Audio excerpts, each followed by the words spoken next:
The presentation order, as you see here, is of veterinary students and recent graduates, associations and information providers, employers of veterinarians, and last but of course no means least, educators and colleges. So I'll call on the veterinary students and recent graduates to come up.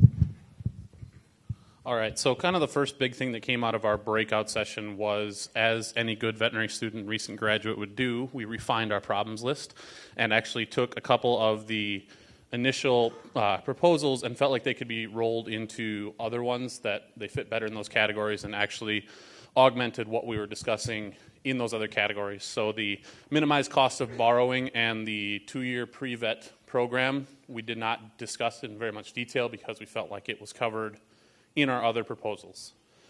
So starting out, we'll cover the STU-1, the 3-year veterinary curriculum, and just some of the high points for that little part was we really felt like we needed to reclassify the first-year curriculum as undergraduate rather than graduate because there was so much crossover between what we did as an undergraduate and what we do in the first-year classroom.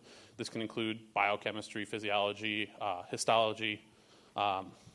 Those all kind of fit under classes that we may have done in undergraduate, and we felt like could be a point where we could reduce some of the tuition expenses associated with that.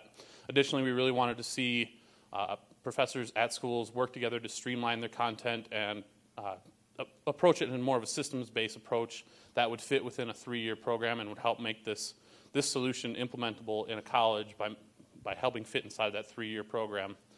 Additionally, the one other major recommendation we made with this was in order to help alleviate the fears of colleges and faculty members with the concerns over the quality of courses that may be taught in undergrad institutions or prerequisites, was establishing an actual standardized competency exam for students that are wanting to apply to veterinary school that tests the skills that schools will come together and collaborate and determine are necessary for success in a veterinary school setting.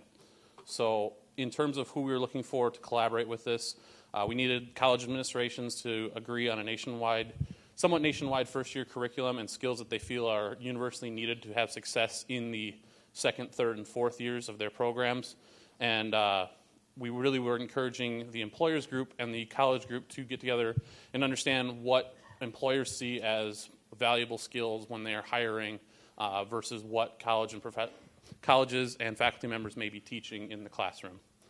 And then finally, asking the AVMA Council on Education to make this, recommend this, and potentially look into implementing it as part of their accreditation standards. Hi, I'm Caitlin McDaniel. I'm a first-year veterinary student from Missouri. And our second solution was career awareness to students. And by this proposal, we aim to increase the visibility of the diverse fields available within the veterinary field.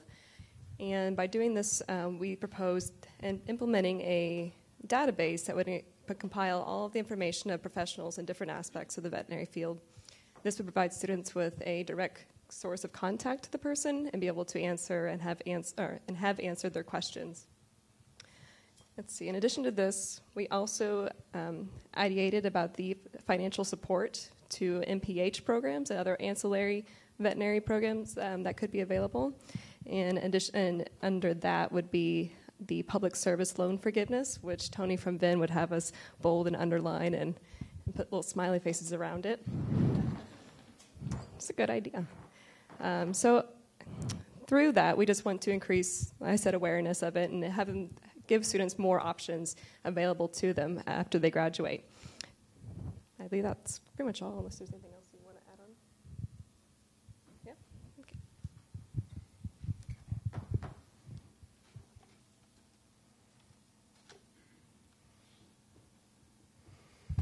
Okay, so I apologize. Our notes on this are a little bit scatterbrained. Our facilitator did a wonderful job, but we were going really fast. So to simplify this, this is for the pre-boarding concept. We basically thought that this would be a two-pronged approach, something we could implement in the short term, and then as well as longer-term changes that would require a lot larger commitment from schools. So to start with, we thought that adding a non-technical skills competency to current graduation requirements would be an awesome way to go. So, we could fit this into the existing curriculum aside from this one extra thing, which is basically a capstone project. So to kind of go over it, you'd get work experience either through a summer job, an externship, or volunteering, and that would be a certain time commitment, over a certain time. So, let's say 80 hours within a year is kind of like what we had used as an example. And then you'd be required while you were there to go over with your supervisor, whoever was working with you, a single-page list of competencies. So these could include things like helping manage a budget, dealing with staffing problems, and these are things that translate to every aspect of our profession, whether it's private practice, public practice, nonprofit work. Everybody has to deal with these things. So it'd be specific to your work setting, but it would still cover the basics.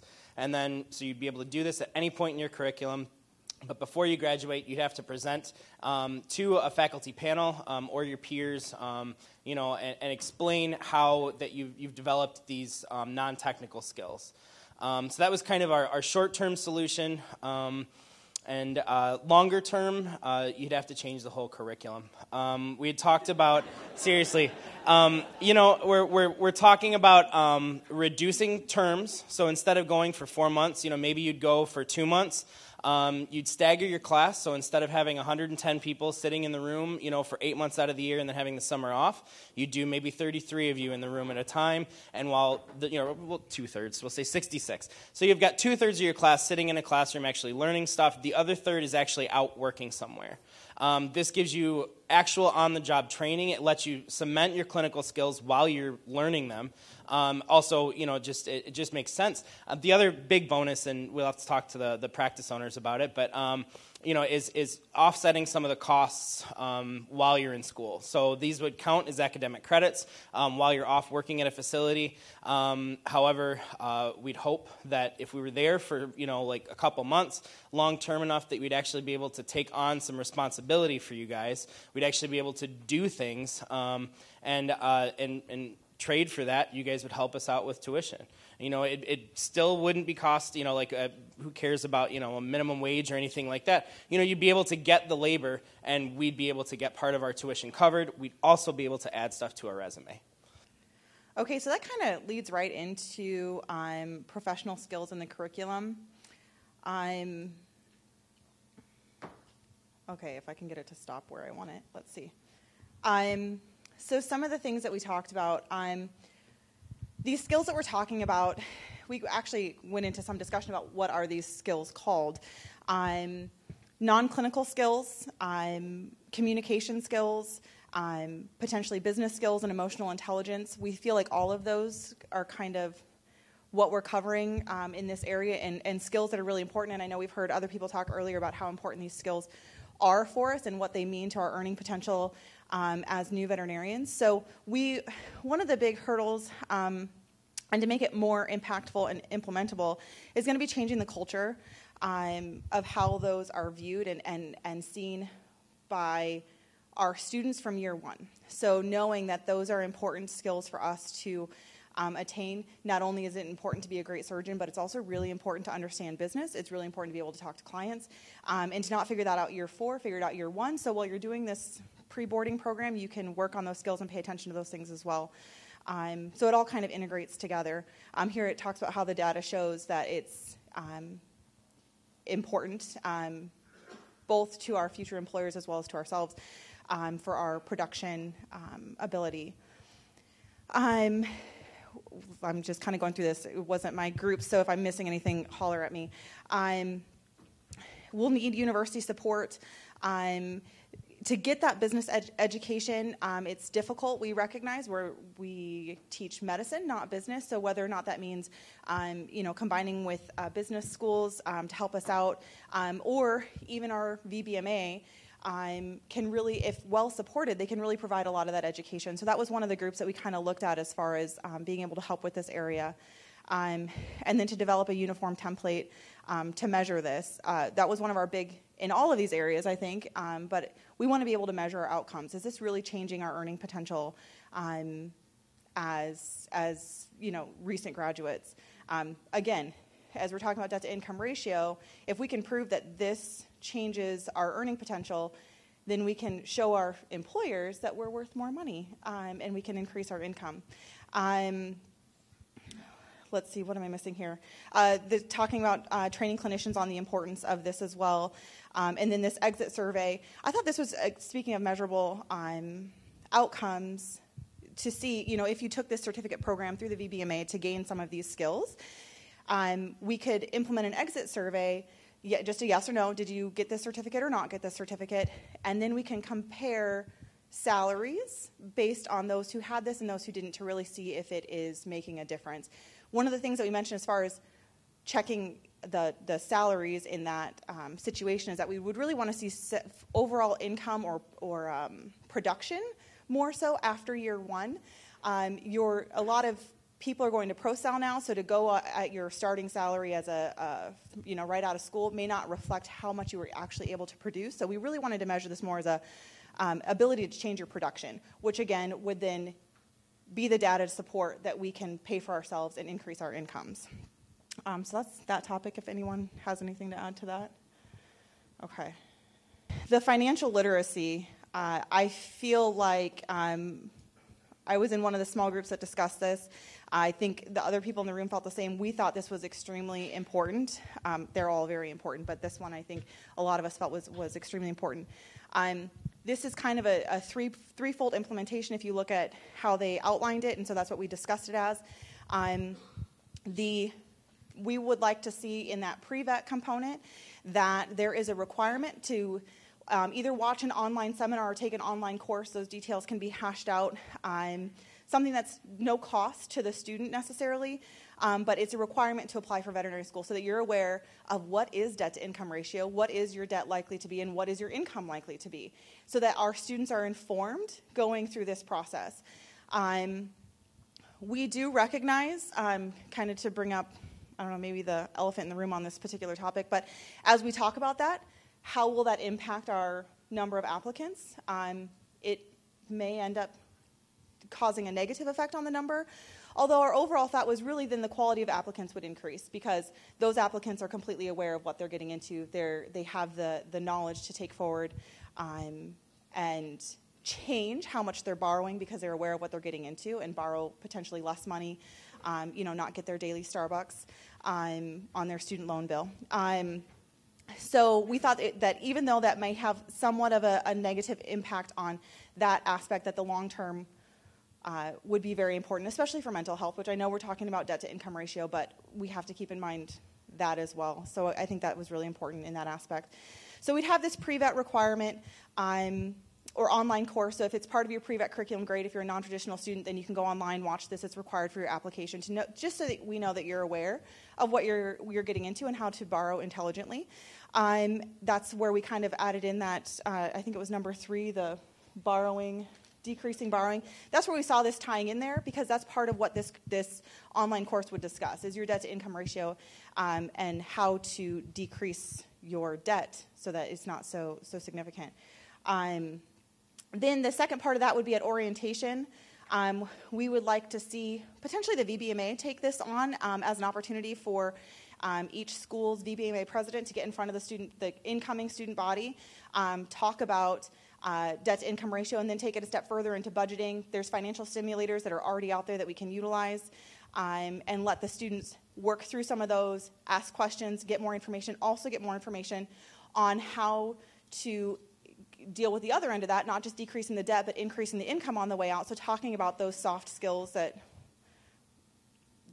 will allow them to earn more at the other end. And if we talk about that at orientation, then during those 4 years, these students will understand the importance of that and how to make themselves better candidates for higher paying jobs on the other end, and can focus on those and not just focus on clinical medicine alone. So that's at our orientation. And then we would like to see that third part of it is the follow-up.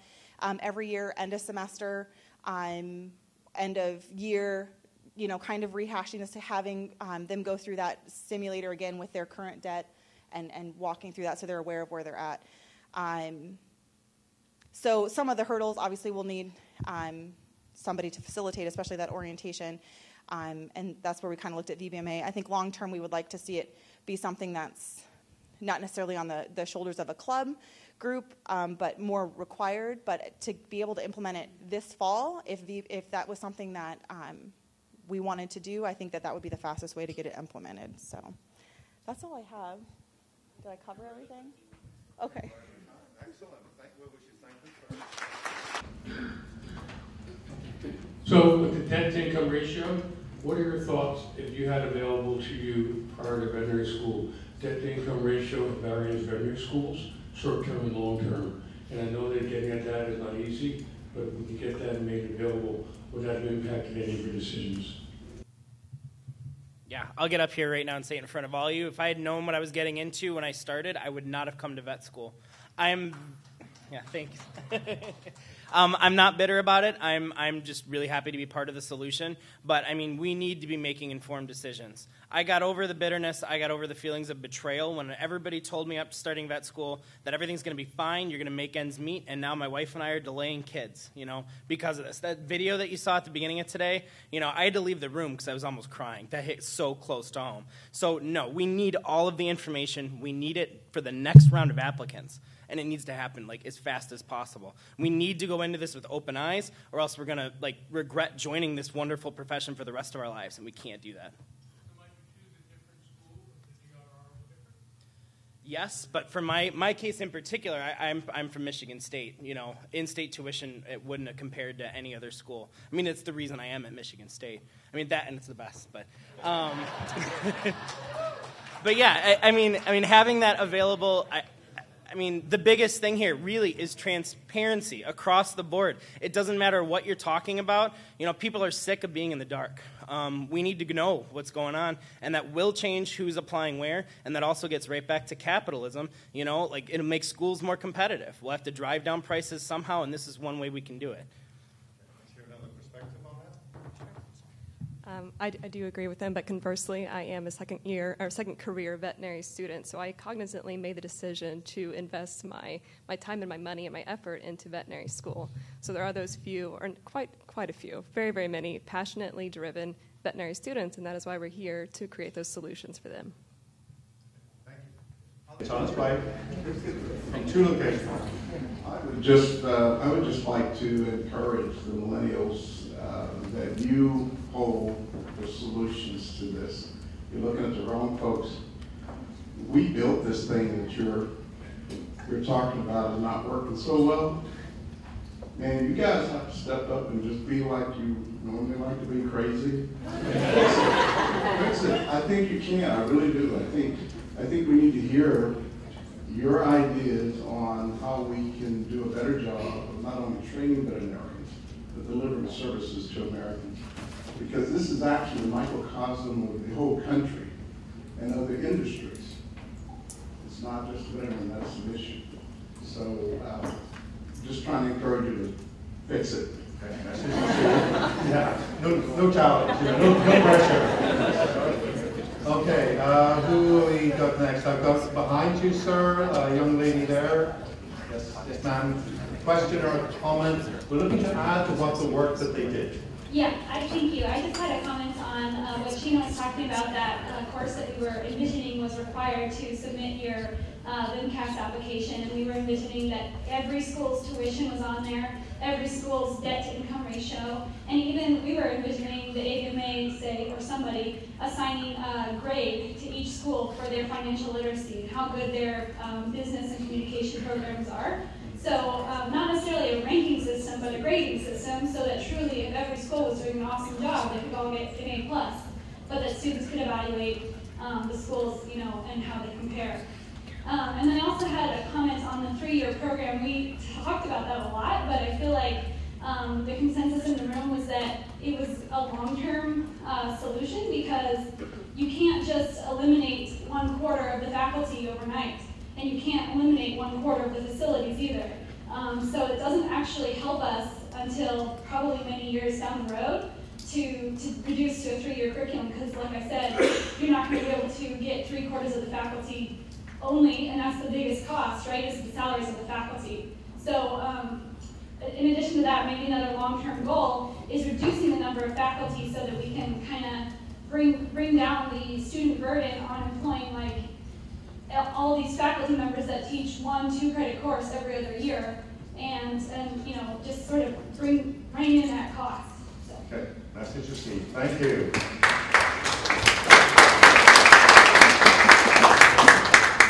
All right, any other comments? So let's go to this table. Yes, the young lady. Yes, ma'am.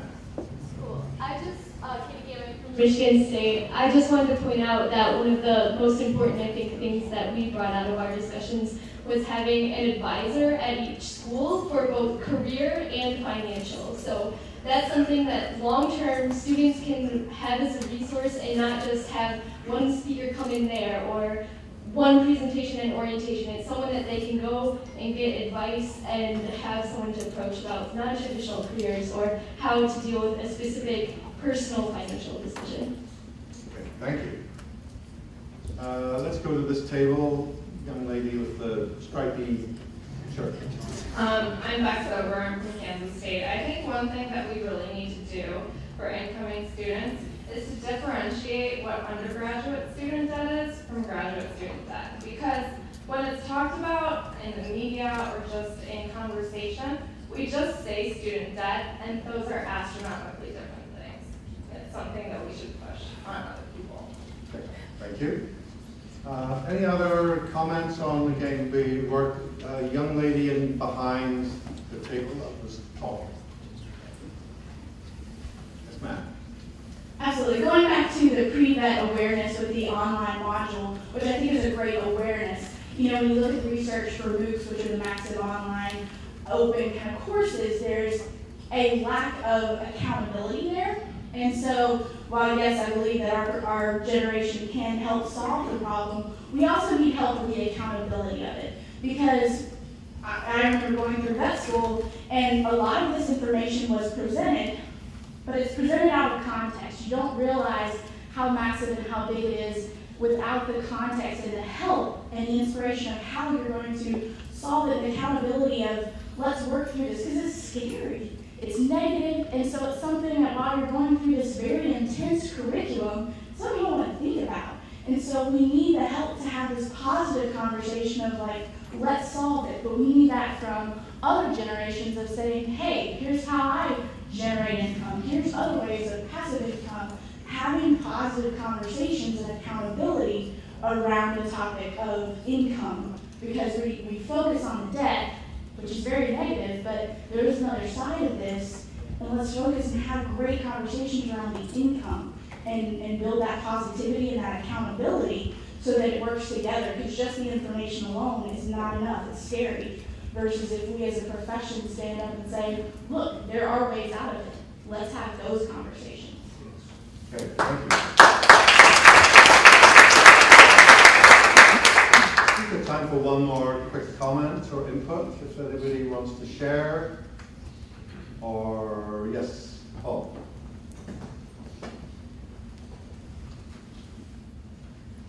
Yeah, I'll just add, you were asking, we're a firm believer that every pre-vet shouldn't have to do this research themselves, which is what they have to do now. So we have compiled that information at vinfoundation.org/cost of education. And we actually did it stupidly before. We compared all the in-states, all the in-states, all the out-of-states, the out-of-states. And this year we changed it. You choose your state, we have residency, and it compares your in-state tuition to all the other out-of-state tuitions, which is truly what they're facing. And, you know, I'd just like to say that that's something as a profession we should collate together. It's hard because a lot of the schools don't put that information out until June for that September. So you really have to kind of guess what it's going to be for that year to put it together for the application cycle. And any help we can get from others in trying to pull that data together, very appreciated. And we also have the student repayment simulator that you can run through. And we just made it for you guys mobile friendly on your phones. Okay, so let's thank